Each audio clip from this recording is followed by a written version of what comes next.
नमस्कार, स्वागत है आप सभी का यूट्यूब चैनल पर। तो चलिए फ्रेंड्स, चैप्टर वाइज हम लोग एमसीक्यू करते हैं, यानी क्वेश्चन आंसर चैप्टर वाइज देख लेते हैं। अगर आप लोग बुक भी नहीं पढ़े होंगे तो इसमें बहुत ही इंपॉर्टेंट, मतलब एक चैप्टर से लगभग आपको 30 प्रश्न देखने को मिल जाएंगे। तो आज हम लोग 4 चैप्टर करेंगे। टोटल इसमें 7 अध्याय हैं। 2 वीडियो में ये कवर हो जाएगा पूरा हमारा कक्षा 10th का अर्थशास्त्र। उसके बाद फिर क्या आ जाएगा, फिर कक्षा 9th का हम लोग कर लेंगे, और हिस्ट्री की हम लोग शुरू कर ही चुके हैं। तो चलिए बढ़ते हैं बिना देरी की ओर अपने चैप्टर की तरफ। तो पहला हमारा प्रश्न आता है कि निम्न में से किसको प्राथमिक क्षेत्र कहा जाता है। देखिए, प्राथमिक क्षेत्र पूछ रहा है कि किसे कहा जाता है। एक मिनट थोड़ा बड़ा कर लेती हूँ। निम्न में से किसको प्राथमिक क्षेत्र कहा जाता है? सेवा क्षेत्र, कृषि क्षेत्र, औद्योगिक क्षेत्र, या फिर इनमें से कोई नहीं। तो देखिए, कृषि क्षेत्र को जो है वो प्राथमिक क्षेत्र कहा जाता है। इसका आंसर क्या हो जाएगा? सेकंड हो जाएगा। इनमें से किस देश में मिश्रित अर्थव्यवस्था है? अमेरिका, चीन, भारत, या फिर इनमें से कोई नहीं। तो क्या पूछ रहा है? मिश्रित अर्थव्यवस्था। तो भारत में तो हमारा भैया मिश्रित अर्थव्यवस्था है, तो इसका आंसर क्या हो जाएगा? 3 हो जाएगा। भारत में योजना आयोग का गठन कब किया गया था? तो भारत में योजना आयोग का गठन कब किया गया था? वो किया गया था 15 मार्च 1950 को। देखिए, अब डेट भी बिल्कुल याद रखना होगा कि 15 मार्च 1950 को किया गया था आयोग का गठन। नेक्स्ट प्रश्न हमारा है, जिस देश का राष्ट्रीय आय अधिक होता है वह देश क्या कहलाता है? तो वह देश कहलाता है हमारा विकसित। क्या कहलाता है? विकसित कहलाता है। इसका आंसर क्या हो गया? 2 हो गया। नेक्स्ट प्रश्न, निम्न में से किसे पिछड़ा राज्य कहा जाता है? पंजाब, बिहार, केरल एवं दिल्ली। तो देखिए, पिछड़ा किसे कहा जाता है? बिहार को कहा जाता है। इसका आंसर क्या हो गया? 2 हो गया। भारतीय अर्थव्यवस्था को कितने भागों में बांटा गया है? तो भारतीय अर्थव्यवस्था को 3 भागों में बांटा गया है। ठीक है, इसका आंसर क्या हो गया? 3 हो गया। जब हम लोग मॉडल प्रैक्टिस सेट करेंगे उसमें पूरा डिस्क्राइब करेंगे क्वेश्चन आंसर को। तो अभी हम लोग फटाफट क्वेश्चन और आंसर सिर्फ देख लेते हैं। किसने कहा बिहार के विकास के बिना भारत का विकास संभव नहीं है? देखिए, सबसे इंपॉर्टेंट प्रश्न है कि किसने कहा है भैया कि बिहार के विकास के बिना भारत का विकास संभव नहीं है? महात्मा गांधी, चंद्रशेखर आजाद, एडोल्फ हिटलर, या फिर एपीजे अब्दुल कलाम। तो ये कहे थे एपीजे अब्दुल कलाम, हमारे पूर्व राष्ट्रपति। नेक्स्ट प्रश्न, गरीबी रेखा से नीचे ग्रामीण क्षेत्रों की प्रति व्यक्ति कैलोरी कितनी है? तो ये सभी को पता होगा, 2400 प्रति व्यक्ति कैलोरी चाहिए। देखिए फ्रेंड्स, स्टेट करके जो प्लेलिस्ट बनी हुई है उसको आप लोग पूरा देख लीजिए, तो आपका SCRT से जितने भी प्रश्न पूछे जाएंगे वो पूरे सॉल्व हो जाएंगे। ठीक है, तो उसको आप लोग देखना बिल्कुल इग्नोर ना करें, फास्ट करके आप लोग उस पूरी वीडियो को आप लोग देख लें। नेक्स्ट, किस अर्थशास्त्री ने कहा था कि गरीबी कैंसर रोग की तरह है? तो किसने कहा था? तो वो कहे थे कुजनेट ने। किसने? कुजनेट ने कहा था। बिहार में पिछड़ेपन दूर करने का तरीका क्या है? तो जहाँ पर उपरोक्त सभी आ गया ना, देखिए, जनसंख्या पर नियंत्रण होना चाहिए, ईमानदार प्रशासन होना चाहिए, सबसे भ्रष्ट तो बिहार है, उद्योगों का विकास, तो उपरोक्त में से सभी। इसका आंसर क्या हो गया? 4th हो गया। बिहार के किस भाग में बाढ़ ज़्यादा आती है? तो बिहार के किस भाग में? उत्तरी भाग, पूर्वी भाग, दक्षिणी भाग, या फिर किस में आता है? तो ये आप लोग देखे होंगे कि सबसे ज़्यादा जो बिहार में बाढ़ आता है वो आता है उत्तरी भाग में। इसका आंसर क्या हो जाता है? ए हो जाता है, यानी 1। अगला प्रश्न हमारा, संपूर्ण क्रांति का नारा किसने दिया था? तो संपूर्ण क्रांति का नारा जो दिए थे वो दिए थे जयप्रकाश नारायण। किसने दिया था? जयप्रकाश नारायण ने दिया था। अगला प्रश्न है, भारत की पहली मानव विकास रिपोर्ट कब जारी की गई थी? देखिए, पहली मानव रिपोर्ट की बात कर रहा है कि पहला जो मानव विकास रिपोर्ट था वो कब जारी किया गया था? तो वो किया गया था 2002 को। इसका आंसर क्या हो गया? 3 हो गया। पहला मानव विकास कार्यक्रम किसके निर्देश पर तैयार किया गया था? देखिए, मानव विकास कार्यक्रम है तो किसके निर्देश पर? तो वो महबूब उल हक के निर्देश पर किया गया था तैयार। ठीक है, आगे बढ़ते हैं। प्लास्टिक कार्ड किसे कहा जाता है? तो ये तो सभी को पता है, डेबिट कार्ड, क्रेडिट कार्ड, 1 अथवा 3, या फिर इनमें से कोई नहीं। तो 1 अथवा 3, यानी डेबिट कार्ड और क्रेडिट कार्ड दोनों को प्लास्टिक कार्ड कहा जाता है, या फिर प्लास्टिक मनी। राष्ट्रीय विकास परिषद के सदस्य हैं, राष्ट्रीय विकास परिषद के कौन सदस्य हैं? तो सभी राज्यों के मुख्यमंत्री, उपराज्यपाल, सभी राज्यों के राज्यपाल, या फिर प्रधानमंत्री। तो राष्ट्रीय विकास परिषद के जो सदस्य होते हैं वो होते हैं सभी राज्यों के मुख्यमंत्री। इसका आंसर क्या हो जाता है? 1 हो जाता है। आगे बढ़ते हैं। नेक्स्ट प्रश्न, 10वीं पंचवर्षीय योजना की समय अवधि है। 10वीं पंचवर्षीय योजना की मतलब कब से कब तक 10वीं पंचवर्षीय योजना लागू किया गया था? तो वो किया गया था 2002 से 2007 तक। किस आयोग ने बताया है कि विकास की वह प्रक्रिया जिसमें बिना भावी पीढ़ी की क्षमता, योग्यताओं से समझौता किए पूरी की जाती है? यानी किस आयोग ने यह कहा है कि विकास की जो प्रक्रिया है वो बिना भावी पीढ़ी की क्षमता, योग्यता से समझौता किए बिना पूरी की जा सकती है? तो वो कहे हैं हमारे ब्रंटलैंड ने। किसने कहा है? ब्रंटलैंड ने कहा है। नेक्स्ट प्रश्न है, किसने कहा है कि अर्थव्यवस्था आजीविका अर्जन की एक प्रणाली है? किसकी? तो आजीविका अर्जन की एक प्रणाली है क्या अर्थव्यवस्था? यह किसने कहा है? तो ये कहे हैं हमारे ब्राउन ने। किसने कहा है? ब्राउन ने कहा है। अगला प्रश्न, चीन तथा क्यूबा देश में कौन सी एक समान अर्थव्यवस्था है? पूंजीवाद, समाजवादी, मिश्रित या फिर उपरोक्त में से सभी। तो कहाँ का पूछ रहा है? चीन तथा क्यूबा का पूछ रहा है। तो वहाँ पर समाजवादी अर्थव्यवस्था जो है दोनों जगह समान है। ठीक है, इसका आंसर क्या हो गया? 2 हो गया। प्राथमिक क्षेत्र में सम्मिलित आर्थिक गतिविधि है, डेयरी हो गया, मत्स्य हो गया, कृषि हो गया या फिर उपयुक्त में से सभी। तो इसका आंसर जो हो जाएगा वो 4th हो जाएगा कि उपयुक्त में से सभी ये जो है प्राथमिक क्षेत्र में सम्मिलित है। का हो अगला प्रश्न, भारत की राष्ट्रीय आय में सर्वाधिक योगदान किस क्षेत्र का है? तो वो भैया तृतीय क्षेत्र का है। ठीक है, इसका आंसर क्या हो गया? 3 हो गया। अगला प्रश्न है, निम्नलिखित में से कौन सा कथन सकल घरेलू उत्पादन को सही तरीके से क्या करता है? परिभाषित करता है। तो इसका आंसर जो हो जाएगा वो फर्स्ट हो जाएगा कि किसी विशेष वर्ष में देश के भीतर जो उत्पादित सभी वस्तुएं हैं और सेवाओं का मूल्य है, ये क्या है? घरेलू उत्पादन का सही परिभाषा है। तो इसका आंसर हो गया 1। अगला प्रश्न है, भारत की राष्ट्रीय आय में सबसे कम योगदान किस क्षेत्र का है? तो भैया ये तो सभी का है। अच्छा नहीं, देखिए सबसे कम पूछा है ना, सबसे कम योगदान किस क्षेत्र का है? तो वो है प्राथमिक क्षेत्र का। इसका आंसर क्या हो गया? 1 हो गया। नेक्स्ट प्रश्न, आर्थिक कार्यों के आधार पर किसी देश की अर्थव्यवस्था को विभाजित किया जा सकता है। किसके आधार पर? तो आर्थिक कार्यों के आधार पर।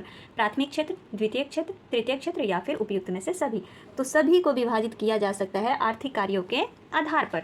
किसी बैंक में कार्यरत मैनेजर को किस क्षेत्र में शामिल किया जाएगा? क्या बोल रहा है कि कार्यरत जो मैनेजर है उसको किस क्षेत्र में शामिल किया जाएगा?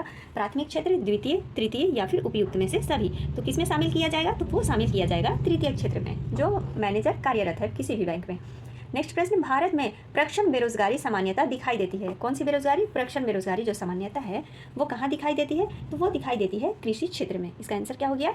1 हो गया। नेक्स्ट प्रश्न, किसी अर्थव्यवस्था के क्षेत्र को सार्वजनिक और निजी में किस आधार पर वर्गीकृत किया जाता है? तो किसी भी अर्थव्यवस्था में सार्वजनिक और निजी किस आधार पर वर्गीकृत किया जाता है? तो वो किया जाता है उद्यमों के स्वामित्व के आधार पर। ठीक है, तो इसका आंसर क्या हो गया? 3 हो गया। तो फर्स्ट चैप्टर से हमारे ये 29 प्रश्न थे। अब चलिए देखते हैं अपने दूसरे चैप्टर को। इकोनॉमिक्स का ही ये दूसरा चैप्टर आ गया, जो कि है राष्ट्र एवं राष्ट्र की आय। देखिए चलिए अब इस चैप्टर की शुरुआत करते हैं। इसमें प्रश्न है हमारा, भारत में वित्तीय वर्ष कौन सी समय अवधि को कहा गया है? देखिए क्या बोला जाता है? वित्तीय वर्ष किस समय की अवधि को कहा गया है? 1 जनवरी से 31 दिसंबर तक, 1 जुलाई से 30 जून, 1 अप्रैल से 31 मार्च या फिर 1 सितंबर से 31 अगस्त तक। तो किसको कहा गया है वित्तीय वर्ष? तो वो कहा जाता है 1 अप्रैल से 31 मार्च तक को। ठीक है, इसका आंसर क्या हो गया? 3 हो गया। अगला प्रश्न है, भारत में किस राज्य की आय सर्वाधिक है? तो वो है गोवा की। बिहार के किस जिले का प्रति व्यक्ति आय सर्वाधिक है? किस जिले का पूछ रहा है? तो देखिए बिहार करंट अफेयर्स से मेरी वीडियो बनी हुई है, प्लेलिस्ट भी बना हुआ है बिहार करंट अफेयर्स करके, जो कि एडुटेरिया के सारे करंट अफेयर्स उसमें दिए हुए हैं। तो उसको भी अगर आप लोग एक नज़र देखना चाहें तो देख सकते हैं। चलिए, बिहार के किस जिले का प्रति व्यक्ति आय सबसे अधिक है? तो वो है भैया पटना का। इसका आंसर क्या हो गया? 1 हो गया। उत्पादन एवं आय गणना विधि आर्थिक दृष्टिकोण से क्या है? सहज है, वैज्ञानिक है, व्यवहारिक है। तो ये तीनों है। कौन सा? उत्पादन एवं आय गणना की विधि आर्थिक दृष्टिकोण से ये तीनों है। बिहार की कितनी प्रतिशत जनसंख्या गरीबी रेखा के नीचे जीवन यापन करती है? तो वो करती है 41.4%। जो जनसंख्या है वो गरीबी रेखा के नीचे जीवन यापन करती है। गरीबी ही गरीबी को जन्म देती है। देखिए स्टेटमेंट कितना आ रहा है कि गरीबी ही गरीबी को जन्म देती है। किस अर्थशास्त्री ने कहा है? तो वो कहे हैं नैगनर नर्क्स ने। किसने कहा है? नैगनर नर्क्स ने कहा है। इसका आंसर 3 हो गया। राष्ट्रीय आय की धारणा ज्ञात कर सकते हैं किसके आधार पर? सकल घरेलू, शुद्ध राष्ट्रीय उत्पादन, सकल राष्ट्रीय उत्पादन, उपरोक्त में से सभी। तो इन तीनों के आधार पर हम लोग राष्ट्रीय आय की धारणा को ज्ञात कर सकते हैं। इसका आंसर क्या हो गया? 4th हो गया। भारत में सर्वप्रथम राष्ट्रीय आय का अनुमान कब और किसने लगाया था? क्या बोल रहा है कि सबसे पहले जो है राष्ट्रीय आय का अनुमान कब और किसने लगाया था भैया? तो वो लगाए थे दादा भाई नौरोजी 1868 ईस्वी में। ठीक है, इसका आंसर क्या हो गया? 1 हो गया। नेक्स्ट प्रश्न, केंद्रीय सांख्यिकी संगठन कब स्थापित किया गया था? केंद्रीय सांख्यिकी संगठन पूछ रहा है कि कब स्थापित किया गया था? तो वो किया गया था 1954 ईस्वी में। चलिए आगे बढ़ते हैं हम लोग। 1948-49 के बीच देश की कुल राष्ट्रीय प्रति व्यक्ति आय कितनी थी? देखिए कब से कब तक पूछ रहा है? 48 से 49 के बीच जो देश की प्रति व्यक्ति आय थी वो कितनी थी? राष्ट्रीय प्रति व्यक्ति आय तो वो था 246.9। ठीक है, इतना याद रखिए। 2 4 6, 2 दूनी 4, 2 तिहाई 6, 2 के पहाड़ा पूरा पढ़ लीजिए, उतना ही था, 0.9 है। आगे बढ़ते हैं। दादा भाई नौरोजी द्वारा राष्ट्रीय आय की गणना में प्रति व्यक्ति आय कितनी थी? अच्छा वहाँ यहाँ पर आप पूछ लिया कि दादा भाई नौरोजी द्वारा राष्ट्रीय आय में सबसे पहले इन्होंने तो आय का अनुमान लगाया था कब? 1868 ईस्वी में। तो उनके अनुसार कितनी आय थी प्रति व्यक्ति आय? तो 20 रुपया। ये तो हम चैप्टर में भी पढ़ चुके हैं। स्वतंत्रता के बाद प्रोफेसर PC महालनोबिस द्वारा कब राष्ट्रीय आय की गणना समिति का गठन किया गया था? तो वो किया गया था 1949 ईस्वी में। आंसर क्या हो गया? 2 हो गया।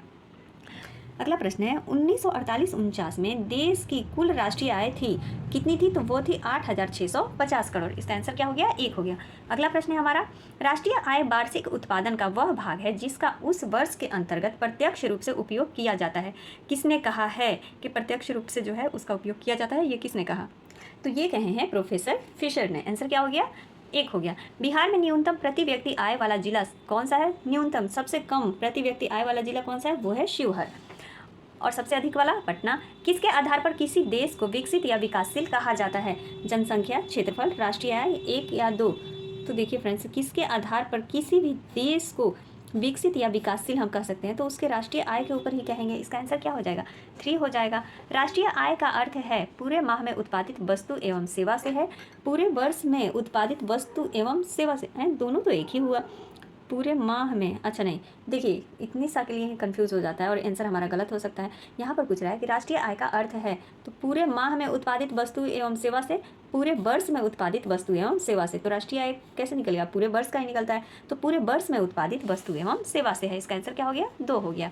किसी देश की श्रम एवं पूंजी का प्राकृतिक संसाधनों पर प्रयोग करने से प्रति वर्ष भौतिक तथा अभौतिक वस्तुओं पर सेवाओं का जो शुद्ध समूह उत्पन्न होता है उसी राष्ट्रीय आय कहते हैं। किस अर्थशास्त्री ने कहा है? परिभाषाएं बहुत याद करनी पड़ेगी। तो ये किसने कहा है? तो ये कहे हैं प्रोफेसर अल्फ्रेड मार्शल ने। किसने कहा? प्रोफेसर अल्फ्रेड मार्शल ने कहा है। याद रखिए भौतिक तथा अभौतिक, यहाँ 1-2 पॉइंट ऐसे आप याद करेंगे कि हाँ भैया, अगर प्रश्न में आ जाता है कि भौतिक तथा अभौतिक वस्तुओं पर सेवाओं का शुद्ध समूह उत्पन्न होता है, ये किसने कहा है? तो ये कहे हैं अल्फ्रेड मार्शल ने। Poverty and un British rule in India, ये तो सभी को याद होगा। इस पुस्तक के लेखक कौन है? तो दादा भाई नौरोजी हैं। सन 2022-23 के अनुसार भारत की औसत प्रति व्यक्ति आय कितनी है? तो कितनी है? तो वो है 172,000 रुपये प्रति व्यक्ति आय है। ठीक है, इतना याद रख लीजिए, 172,000 है। निम्नलिखित में से किस पड़ोसी देश की मानव विकास के लिहाज से स्थिति भारत से बेहतर है? तो भैया जो हमारा पड़ोसी कौन है इसमें? तो ये हो गया श्रीलंका, नेपाल, श्रीलंका, म्यांमार, बांग्लादेश। तो श्रीलंका जो है उसकी स्थिति बेहतर है भारत से। नेक्स्ट प्रश्न, वैश्विक स्तर पर मानव विकास रिपोर्ट का प्रकाशन किस संस्था के द्वारा किया जाता है? मानव विकास जो रिपोर्ट है ये कौन सी संस्था जो है जारी करती है? तो वो करती है संयुक्त राष्ट्र विकास कार्यक्रम, UNDP संस्था जो है ये जारी करती है। नेक्स्ट प्रश्न हमारा, नीचे दिए गए राज्यों में शिशु मृत्यु दर सबसे कम किस राज्य में है? यानी सबसे कम जो शिशु की मृत्यु हो रही है वो किस राज्य में हो रही है? तो वो हो रही है फ्रेंड्स केरल में। इसका आंसर क्या हो गया? 3 हो गया। किसी देश की आर्थिक समृद्धि का सबसे उपयुक्त मापदंड क्या है? आर्थिक समृद्धि का पूछ रहा है कि सबसे उपयुक्त जो मापदंड है वो क्या है? सकल घरेलू उत्पादन, सकल राष्ट्रीय उत्पादन, या फिर प्रति व्यक्ति आय, बेरोजगारी की दर? तो वो होगा प्रति व्यक्ति आय। इसका आंसर क्या हो गया? 3 हो गया। नेक्स्ट प्रश्न, किसी भी देश की औसत आय की गणना किस प्रकार की जाती है? अब यहाँ पर गणना पूछ रहा है कि किस प्रकार की जाती है। तो देश की कुल आय को कुल जनसंख्या से भाग दे करके, ठीक है, उसकी आय की औसत निकाली जाती है। तो इसका आंसर क्या हो गया? 1 हो गया। आगे बढ़ते हैं। तो ये हमारा 25 प्रश्न राष्ट्र एवं राष्ट्रीय आय से था, यानी दूसरा चैप्टर से। अब चलिए तीसरा चैप्टर हमारा क्या है? तो तीसरा चैप्टर जो है हमारा वो आता है मुद्रा, बचत एवं शाख। तो इससे भी प्रश्न कितने हैं? इससे 30 प्रश्न है। तो चलिए इसको भी देख लेते हैं। मुद्रा हमारी अर्थव्यवस्था की डैश है, जीवन शक्ति है, इतिहास है, सेवक है, या फिर इनमें से कोई नहीं। तो भैया मुद्रा हमारी अर्थव्यवस्था की क्या है? जीवन शक्ति है। इसका आंसर क्या हो गया? 1 हो गया। आधुनिक युग की प्रगति का श्रेय जाता है किसको जाता है? माध्यम को, मुद्रा को, निर्माण को, या फिर वस्तु विनिमय को? तो वो जाता है मुद्रा को। आंसर क्या हो गया? 2 हो गया। साख का मुख्य आधार क्या है? वस्तु विनिमय, जीवन शक्ति, बचत, या फिर विश्वास? तो वो है साख का मुख्य आधार क्या है? तो विश्वास होता है। नेक्स्ट प्रश्न हमारा है, प्लास्टिक मुद्रा के चलते विनिमय का काम किस प्रकार हो गया है? किस प्रकार का यानी हो गया है प्लास्टिक मुद्रा का विनिमय के चलते जो उसका काम है वो किस प्रकार का हो गया है? तो आसान, कठिन, रुक रुक कर, या फिर इनमें से कोई नहीं? तो आसान हो गया है। नेक्स्ट प्रश्न, इनमें से विनिमय के कौन से अनुरूप हैं? विनिमय के कौन से अनुरूप है? वस्तु विनिमय प्रणाली 1 तथा 3, मौद्रिक विनिमय प्रणाली, इनमें से कोई नहीं। तो 1 और 3 दोनों हैं, यानी वस्तु विनिमय प्रणाली भी और मौद्रिक विनिमय प्रणाली भी। मुद्रा के 4 कार्य कौन सा है? मापन, माध्यम, संचय, इनमें से कोई नहीं। मुद्रा के जो 4 कार्य हैं वो कौन है? तो चलिए इसका आंसर हमारा क्या हो जाएगा कि इनमें से सभी, यानी मापन भी है, माध्यम भी है, संचय भी है, ये सभी जो है मुद्रा के कार्य हैं। मुद्रा का आविष्कारों में एक महत्वपूर्ण स्थान रखता है, यह सबसे बड़ी उपलब्धि है। यह कथन किसका है? कथन भैया कितना दे रहा है?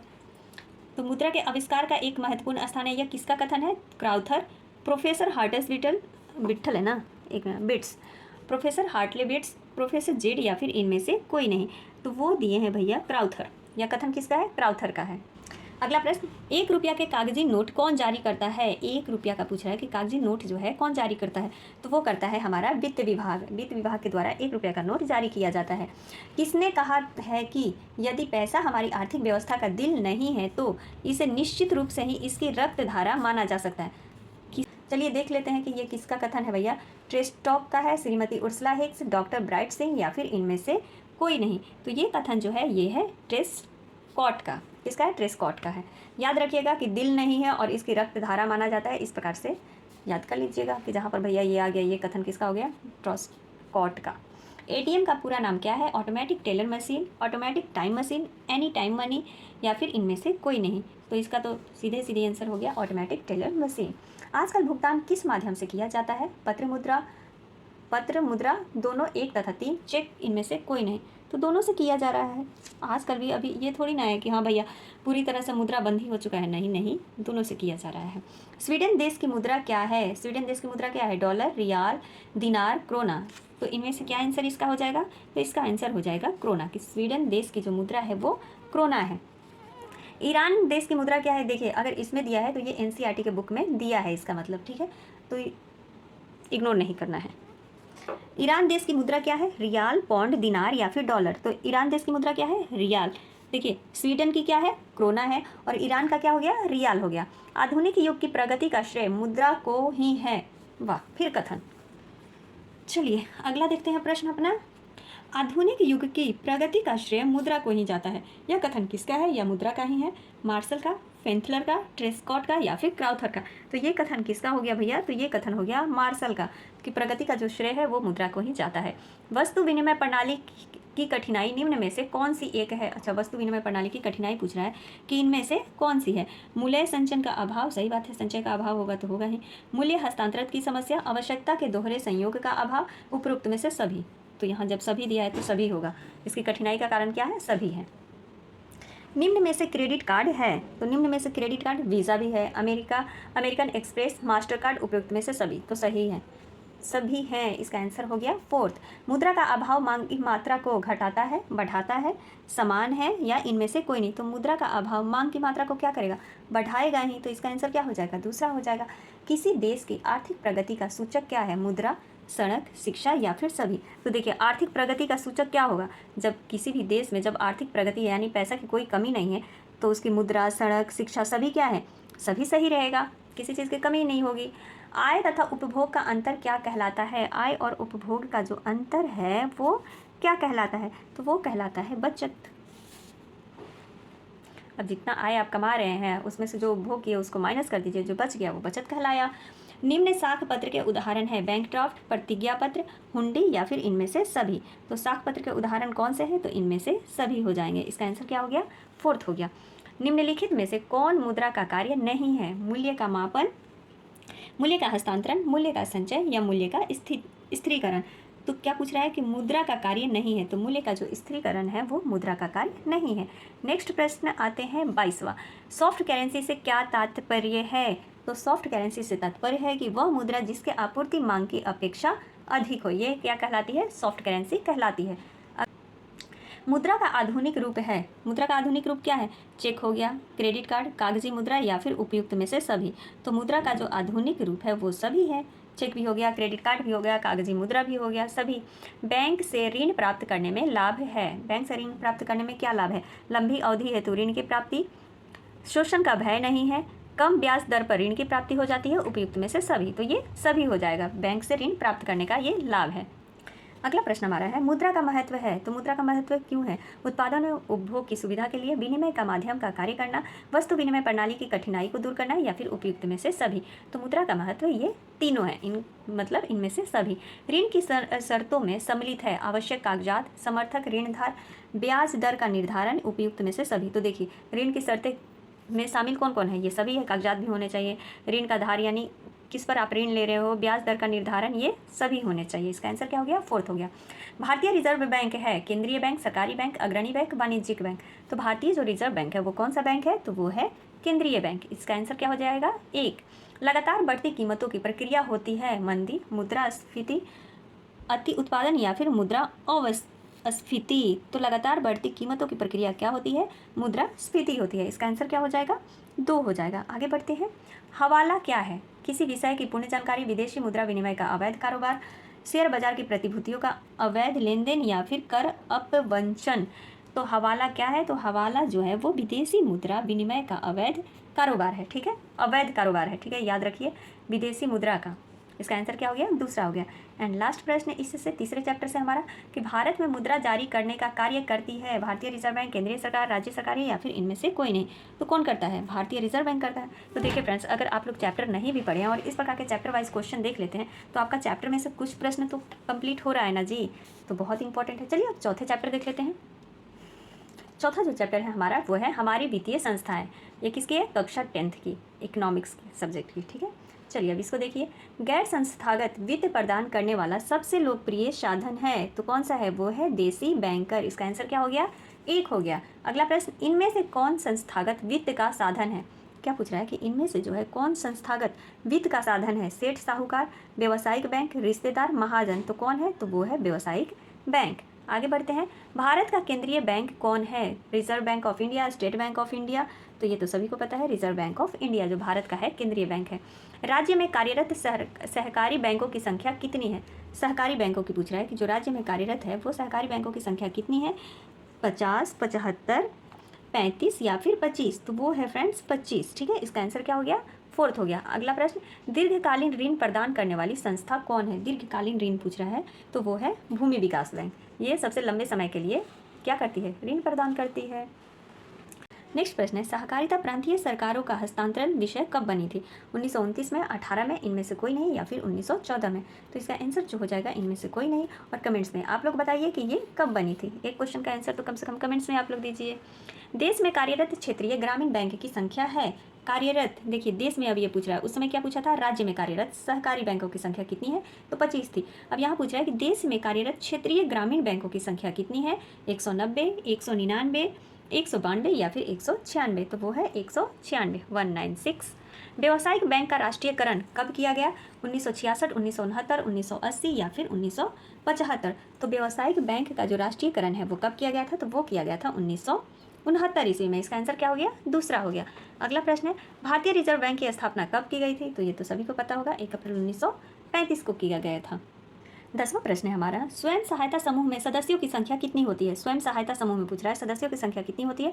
तो 15 से 20 होती है। व्यवसायिक बैंक कितने प्रकार की जमा राशि को स्वीकार करता है? तो व्यवसायिक बैंक जो है कितने प्रकार की? तो वो करता है 4 प्रकार की राशि को स्वीकार करता है। इसका आंसर क्या हो गया? 3 हो गया। कब सहकारिता साख समिति विधान पारित हुआ था? देखिए, सहकारिता साख समिति विधान कब पारित हुआ था? 1914 में, 1919 में, 1904 में या फिर इनमें से कोई नहीं। तो ये पारित हुआ था 1904 में। और इसी से मिलता जुलता एक प्रश्न है कि नेपोलियन संहिता कब पारित हुआ था? तो वो लागू हुआ था 1804 में। ठीक है, ये 1904 है, इतना आप लोग ध्यान दीजिएगा। सहकारिता प्रांतीय सरकारों का हस्तांतरित विषय कब बना था?